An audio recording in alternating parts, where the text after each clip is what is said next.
Sunglasses and Advil. Last night was mad real. This is Mark Belton, SuperTraining.tv, Super Training Gym, the strongest gym in the West, answering more questions today for the Power Project, brought to you by HowMuchYouBench.net, the Slingshot, and the only power magazine, the only strength magazine in the world, thepowermagazine.com.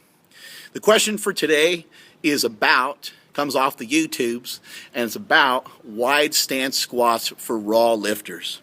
I've mentioned in the past, I usually prefer to see most raw lifters, especially newer and intermediate lifters, lift with a little bit closer stance. And this guy's confused because he's seen the success of Dan Green, who squats wide, and Stan the Rhino Efferding, who also squats wide. Both guys squatting well over 800 pounds.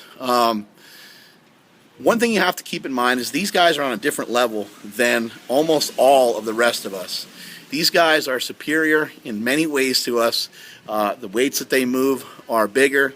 The way that they're able to squat is quite differently. Their movement patterns are different. It's not only a mobility thing with them, but it's also a strength thing. They have a certain skill set, and I would even go as far to say they have a skill set that is superior to many of us. They're able to get their knees out to where their feet are. You need to at least, how wide should you go? That's what determines how wide you should go. You need to get your knees out to where your feet are. Also, are you breaking parallel? Many people that I've run into before say, oh yeah, I love squatting wide, raw. Well, they're not even close to parallel. They're leaning forward, and they got a few more inches to go, and that's probably the reason why they prefer. They're shortening the range of motion by going wider, and they're also cutting their squats a little bit high. Wide squats are great for some raw lifters.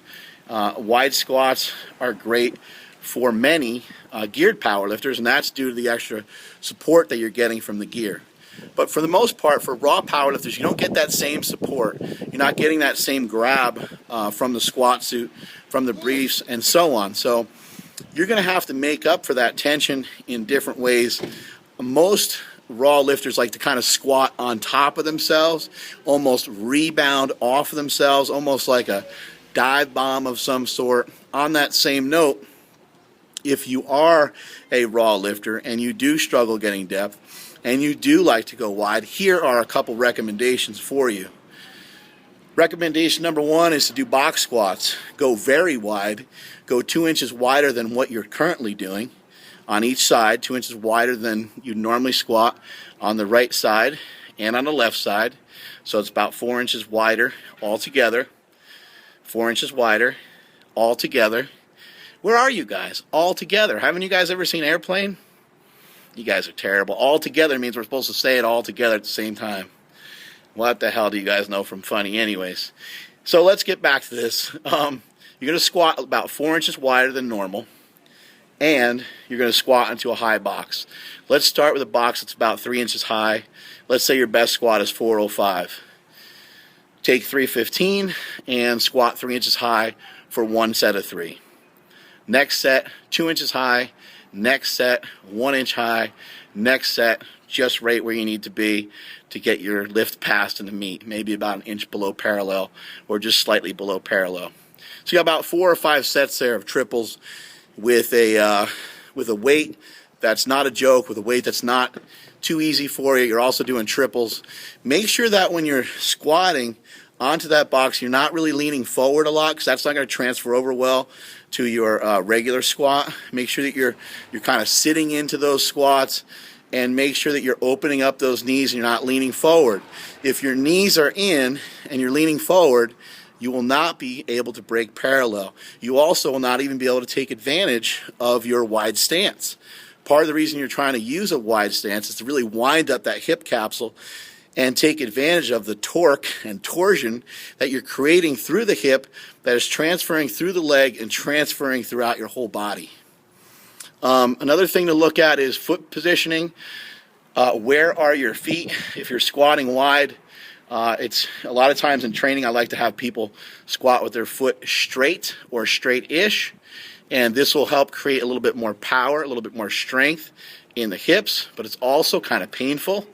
And it's also difficult, again, going back to that skill set. Can you still get your knees out to where they need to be with your foot straight? If you can't, you need to turn your foot out slightly, a little bit. Turn your foot out as much as you need to so that you can break parallel. Always keep in mind here at the Power Project, the goal and the mission of the Power Project is to empower you with the strength and the knowledge that you need to make assessments for yourself so you can continue to do the things that work for you. If you're telling me, the people's coach, that you feel like you're making better progress out wide than you do in close, and I've suggested that you should lift with a closer stance, guess who's wrong in your situation? Me. So you keep doing what you're doing. Keep work on getting that stance out wider. Another thing you can do to work on getting depth and being wider. You kind of mentioned that your hips hurt when you're out wide, and you also mentioned that you don't feel as strong in close. So when you're out wide, try to work on a little bit of a dip. Go 3, 2, 1, dip. 3, 2, 1, dip. And make sure you're getting just right below parallel. That'll help you with your mobility over a period of time. Some other things you can do is just sit in the bottom of the squat. You mentioned mobilitywod.com from my boy, Kelly Starrett. That's a great website to go to. Kelly has a 10-minute squat challenge where you just sit down there in the hole for 10 minutes. I don't really recommend that you do that, but 2 minutes is good. Move around, just grab onto a rack, bear hug it with your hands. Bear hug it with your hands. Squat down there, get well below parallel as low as your body will allow you to go. Really sit back into it and kind of lean back and forth. Go to his site for these references. It'll be easier for you to see the demonstrations on there. And sit down there in those positions and learn those positions and see how you feel and push yourself back up out of those positions and see what feels strong to you and what feels good to you. Remember, when squatting wide, it's really crucial, whether you're squatting wide or in close, but especially if you're squatting out wide, make sure you're getting those knees out. Force those knees out to where your ankles are, or force those knees out, even in some cases slightly past where your feet are. On that same note, some people force their knees out too much. If you have baby giraffe legs and you have really supple hips and you have the hips of a baby where you're able to just take your hip and really completely fold it outward like that, you may be guilty of being able to force your knees out too far, but that's extremely rare. Why does Dan Green and why does Stan Efferding, why do they squat wide? That's where they feel the strongest, and they're not going to listen to anybody else except for themselves, because they're smart enough to understand that as long as they're making progress, everything's good to go. Strength is never a weakness, and that is it from supertraining.tv. Later.